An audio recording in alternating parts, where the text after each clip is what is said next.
Kære alle, Danmark har i de seneste dage været udsat for hybride angreb. Droner er set flere steder ved kritisk infrastruktur, militært og civilt. Det er angreb, som vi må forvente, der kan komme flere af. Og det er angreb, som har vist sårbarheder. Og det er angreb, der har til formål at skabe utryghed og splittelse. Det er angreb, der skal ryste os som mennesker og som samfund. Jeg forstår godt, at situationen rejser mange spørgsmål. Hvorfor er dronerne ikke blevet skudt ned, og hvorfor blev de ikke opdaget tidligere? Og der kommer et tidspunkt, hvor vi må kigge tilbage i de seneste dages hændelser og lære af dem. Men her og nu har vi som regering og myndigheder en altoverskyggende opgave, og det er at passe på Danmark. Og gøre os i stand til bedre at imødegå de hybride angreb så hurtigt som muligt. Og hvor er vi nu? For det første så har myndighederne hævet beredskabet, og de forbereder sig på forskellige scenarier. Det betyder blandt andet, at både forsvaret og politiet vil være mere til stede med antidronekapaciteter omkring kritisk infrastruktur i den kommende tid. Samtidig er myndighederne i tæt kontakt med vores allierede med henblik på hurtigt at styrke vores egne danske kapaciteter til at kunne opdage og til at kunne nedkæmpe droner. For det andet så har myndighederne mandat til, at fjendtlige droner kan tages ned.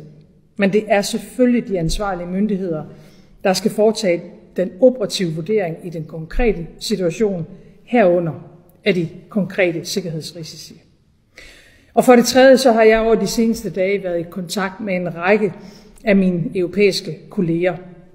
Jeg har talt med den tyske kansler, den britiske premierminister, statsministerne i vores nabolande, Sverige og Norge, og med den finske præsident.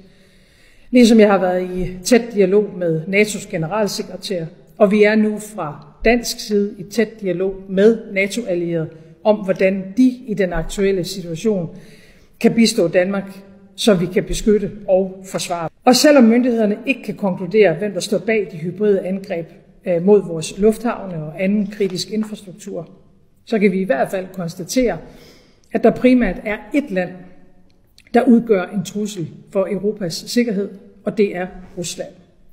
Og derfor til sidst en vigtig pointe.